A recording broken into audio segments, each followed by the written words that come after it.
Assalamualaikum warahmatullahi wabarakatuh. Perkenalkan, nama saya Dino Fandri.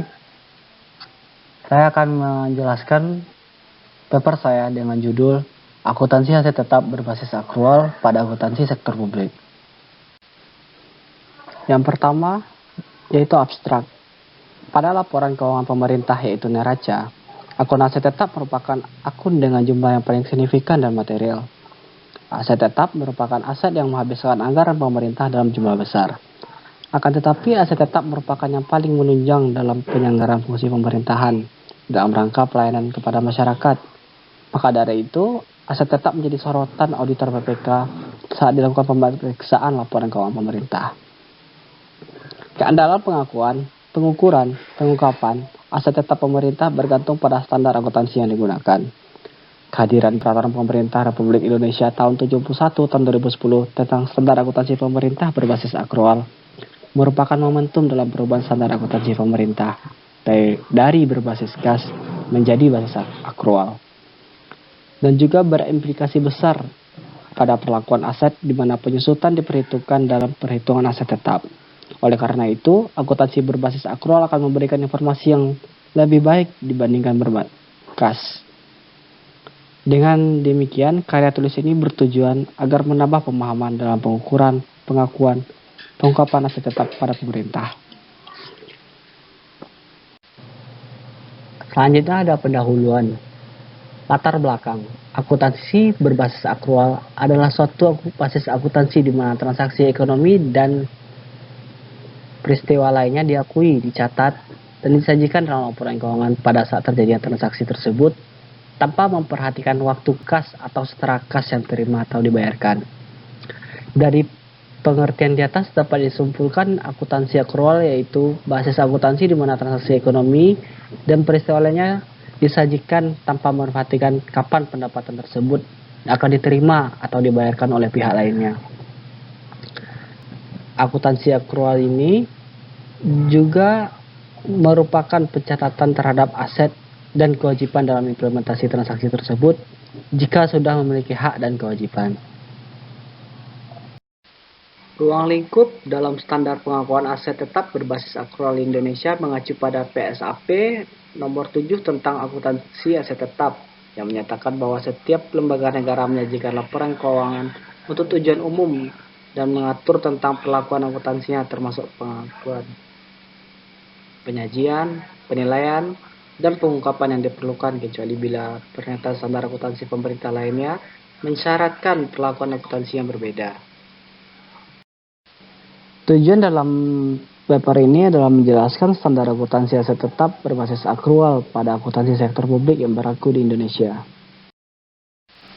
Klasifikasi bab 2 aset tetap klasifikasikan definisi aset tetap dalam sifat wujud yang mempunyai kasus lebih dari definisi entitas tentu digunakan memberikan pemerintahan, sedangkan pada tempur pesawat di atas lambat barang yang mengaku dari kacamata namun tidak pernah yang diperoleh dan damai untuk dipakai dalam masa pemerintahan terkait dengan memiliki entitas pelaporan dapat dimanfaatkan Indonesia mencakup seluruh pemerintahan, sedangkan diperoleh laporan keuangan dapat dalam perkara pemerintah yang bersifat tahun 2010 pemerintah dan aset yang dikuasai untuk konsumsi pemerintah seperti material, kendaraan masuk publik, motor, alat elektronik, dan seluruh inventaris kantor rahasia apabila dibuka dapat membahayakan pertahanan dan lebih dari negara sehingga pihak militer dapat menghindari penyajian informasi rahasia yang dimiliki dan dikuasai pemerintah dalam kondisi siap pakai.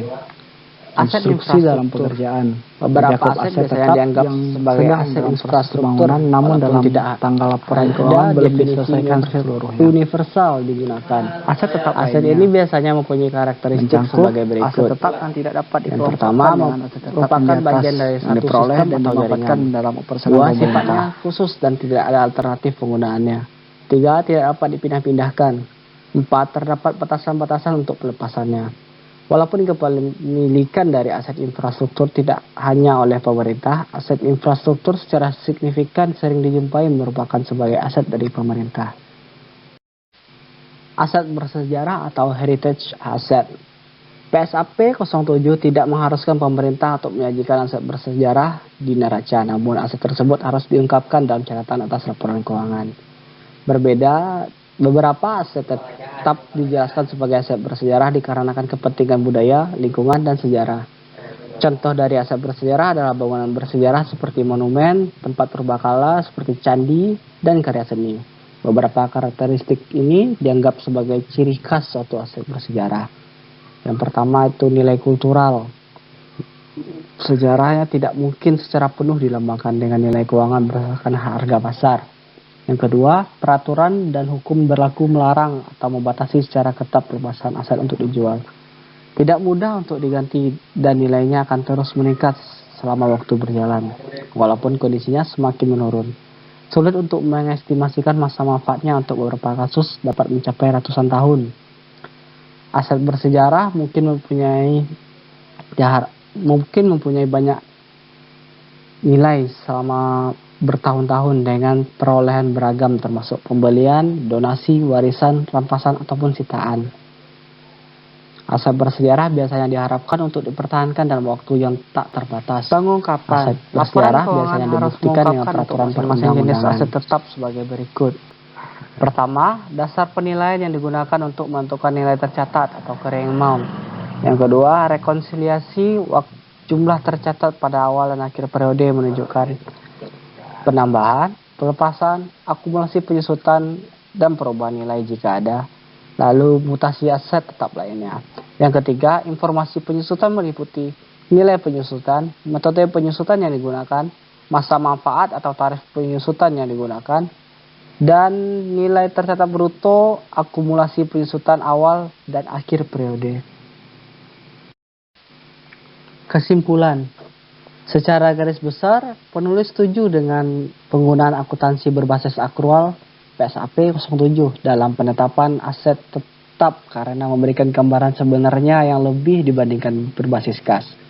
Dengan lebih banyaknya informasi yang didapat, maka akan lebih banyak opsi yang akan dipakai dalam pembuatan keputusan. Namun, walaupun kurang mendetail dalam penyajian laporan keuangan aset militer, itu dapat disanggah melalui Undang-Undang Keterbukaan Publik sehingga tidak mencederai prinsip akuntabilitas. Hal itu dapat dibuktikan dengan pemberian opini wajar tanpa pengecualian oleh BPK tahun 2013. Sekian presentasi paper saya. Assalamualaikum warahmatullahi wabarakatuh.